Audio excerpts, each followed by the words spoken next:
Assalamu alaikum. Today we are going to start very interesting topic reactions of photosynthesis. Photosynthesis वो process है जिसमें पौधे सूरज की रोशनी की एनर्जी को इस्तेमाल करके अपनी खुराक खुद बनाते हैं। यहाँ पे फोटोसिंथेसिस का एक जनरल रिएक्शन लिखा हुआ है जिसमें आप देख सकते हैं कार्बन डाइऑक्साइड को रिड्यूस किया जाता है ग्लूकोज में और वाटर मॉलिक्यूल ऑक्सीडाइज होता है ऑक्सीजन के अंदर। अब इस एक ही स्टेप के अंदर रिडक्शन और ऑक्सीडेशन दोनों प्रोसेस हो रहे हैं, तो इस रिएक्शन को आप रिडॉक्स रिएक्शन भी कहते हैं। ये कोई सिंपल रिएक्शन नहीं है बल्कि it's a series of reaction. इसके जो मेजर स्टेप हैं वो है लाइट डिपेंडेंट रिएक्शन और लाइट इंडिपेंडेंट रिएक्शन। इनको समझने से पहले देखना पड़ेगा रिएक्शन हो कहाँ पे रहे हैं। ये एक्चुअली लीफ के अंदर हो रहे हैं, पत्ते में। पत्ते का क्रॉस सेक्शन अगर हम देखें तो अपर और लोअर एपिडर्मिस के दरमियान आपको मीजोफिल टिश्यूज नजर आ रहे हैं। मीजोफिल सेल के अंदर एक ऑर्गेनेली क्लोरोप्लास्ट बहुत ज़्यादा मिकदार में मौजूद होते हैं। अब इसके अंदर ये क्लोरोप्लास्ट को हम बड़ा करके देख रहे हैं, ये क्लोरोप्लास्ट है। क्लोरोप्लास्ट के अंदर थैलाकाइड मेम्ब्रेन का एक नेटवर्क है, ये ब्लैक कलर में नजर आ रहा है और ये अरेंज होता है ग्रेनम की शक्ल में। अब इस थैलाकाइड के ऊपर क्लोरोफिल के मॉलिक्यूल्स अरेंज होते हैं, इम्बेडेड होते हैं, धंसे होते हैं और इसी वजह से थैलाकाइड की मेम्ब्रेन जो सी है वो ग्रीन नजर आती है क्योंकि क्लोरोफिल ग्रीन है। बिल्कुल इसी तरह जिस तरह जंगल का आप टॉप व्यू देखें तो दरख्तों की वजह से वो आपको ग्रीन नजर आ रहा है, हालांकि मिट्टी तो ब्राउन है लेकिन दरख्तों की कैनोपी की वजह से वो ग्रीन नजर आ रहा है। बिल्कुल इसी तरह थैलाकाइड क्लोरोफिल की वजह से ग्रीन नजर आती है और यहीं पे फोटोसिंथेसिस होती है। तो इन क्लोरोफिल के अंदर सूरज की रोशनी की एनर्जी की मदद से एडीपी को कन्वर्ट किया जा रहा होता है एटीपी में और एनएडीपी को कन्वर्ट किया जाता है एनएडीपीएच में। यानी आप कह सकते हैं these are the uncharged batteries जिसको सूरज की रोशनी की एनर्जी की मदद से चार्ज किया जाता है और फिर उस बैटरी से काम लिया जा सकता है।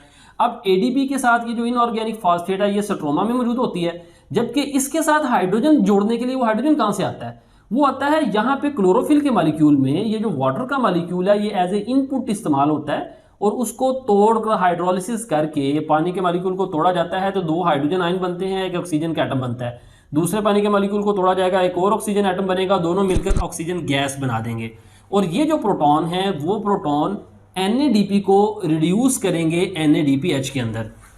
अब इस लाइट डिपेंडेंट रिएक्शन में क्या हो रहा है? एक्चुअली लाइट एनर्जी से केमिकल एनर्जी बनाई जा रही है NADPH और ATP की शक्ल में। अब NADPH के पास रिड्यूसिंग पावर होती है क्योंकि इसको फिर आगे डार्क रिएक्शन में कार्बन डाइऑक्साइड को ग्लूकोज में रिड्यूस करने के लिए इस्तेमाल किया जाता है, जबकि ATP के पास एसिमिलेटिंग पावर है और ATP भी इस्तेमाल होती है ग्लूकोज को एसिमिलेट करने के लिए, बनाने के लिए, क्योंकि ATP के पास फॉस्फेट की शक्ल में जो सा एनर्जी मौजूद होती है।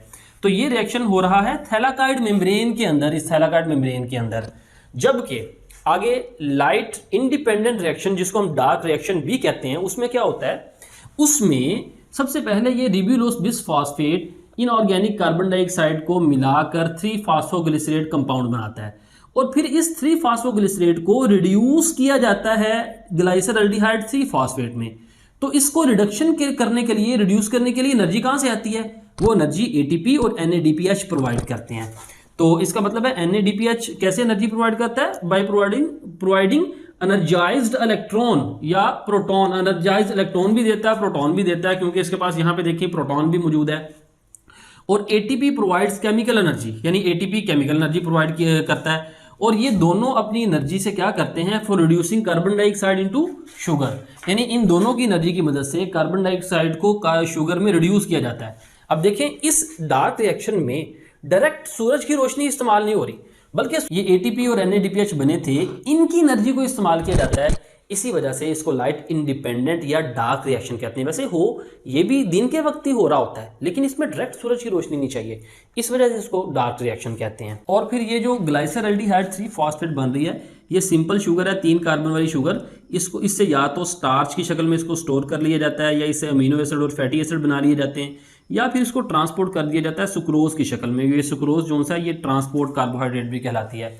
और डार्क रिएक्शन हो रहा होता है स्ट्रोमा के अंदर, यानी जो क्लोरोप्लास्ट के अंदर लिक्विड मटेरियल होता है, लिक्विड होता है, उसके अंदर डार्क रिएक्शन होता है, जबकि लाइट रिएक्शन ये थैलाकाइड मेम्ब्रेन के ऊपर हो रहा होता है। तो ये अभी हमने सिंपल लाइट और डार्क रिएक्शन में डिफरेंस देखा है। मजीद नेक्स्ट जो है light dependent, light independent reaction को डिटेल के हम डिस्कस करेंगे। उम्मीद है आपको समझ आई होगी। मिलते हैं अगले लेक्चर के साथ। अस्सलाम वालेकुम वरहमतुल्लाहि वबरकातुहू।